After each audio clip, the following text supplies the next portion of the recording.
Stéphane Buonanno, bonjour. Bonjour. Vous êtes directeur en charge des mobilités urbaines à CGI Business Consulting. Quels sont ça. les enjeux des mobilités urbaines pour les collectivités? Alors, les enjeux, ils sont multiples, ils sont complexes. Déjà, le premier enjeu, c'est de fédérer en fait un ensemble de collectivités, un ensemble de ce qu'on appelle les autorités organisatrices de mobilité, d'autorités organisatrices de transport, qui doivent s'organiser entre elles pour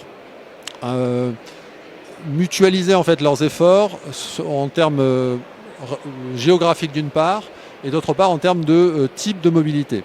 Les régions sont responsables des transports ferroviaires, les autorités, les métropoles, les communautés de communes sont responsables d'autres types de mobilité. Donc un premier enjeu, c'est d'organiser en fait ces collectivités et d'organiser ces différents modes pour qu'ils soient complémentaires, d'une part, et d'autre part de penser usager, de penser usage, de penser service.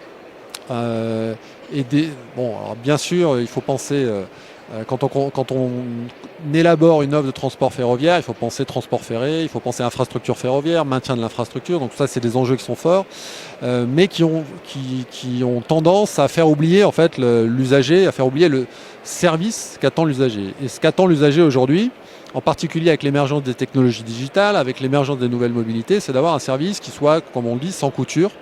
C'est-à-dire qu'il soit simple d'usage, qui répondent aux besoins des usagers en termes de déplacement, en termes de déplacement du dernier kilomètre ou des derniers hectomètres, et qui facilite, qui est un accès facile, aussi bien en termes d'information qu'en termes d'exécution et d'accès.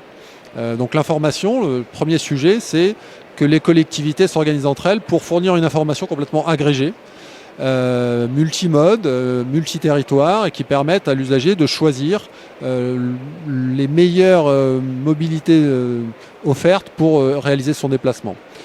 Ensuite, un autre enjeu, c'est d'accéder tout simplement à ces mobilités de manière très simple. Il ne s'agit pas d'avoir, imaginons un pass pour le train, puis un autre pass pour le métro, puis ensuite un autre pass pour le bus, et puis un abonnement spécialisé pour le vélo. L'idée, c'est d'avoir quelque chose qui permette à l'usager de dire, moi, à la limite, je ne me préoccupe pas de comment j'accède à tel transport, j'y accède, et puis je suis facturé, soit à la fin du mois avec une facture qui agrège tous ces déplacements, soit grâce à un abonnement. Donc tout ça, ce sont des sujets complexes, parce qu'ils nécessitent d'une part des aspects contractuels, juridiques, etc., des organisations administratives entre les collectivités qui doivent être complémentaires, qui doivent être très, très opérationnelles, et d'autre part de réfléchir donc à ce qu'attendent les usagers, aux besoins qu'ils émettent ou qu'ils émettent de manière plus ou moins explicite. Et là, il y a un deuxième sujet qui est assez majeur pour les collectivités, c'est d'accompagner les usagers dans les nouvelles tendances. C'est pas une tradition pour les collectivités de faire de l'innovation et d'accompagner les clients dans les dernières innovations qu'ils ont l'habitude d'utiliser. Si je prends un exemple, par exemple le téléphone mobile aujourd'hui, il est dans les mains de bon nombre d'usagers des transports. Et les usagers attendent en fait de pouvoir utiliser ce téléphone parce qu'il fait partie de leur vie quotidienne aujourd'hui dans les transports. Donc il y a un certain nombre d'initiatives qui se lancent dans ce domaine-là, mais qui peinent à démarrer.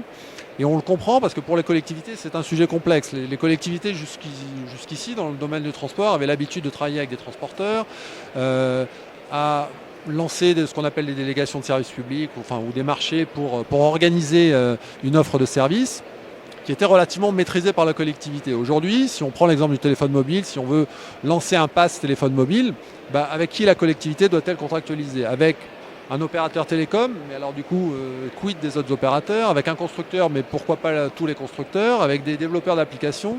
Et ça, ce sont des sujets très nouveaux pour les collectivités, qui demandent de fortes évolutions de compétences et d'organisation. Merci Stéphane Buonanno. Voilà, merci.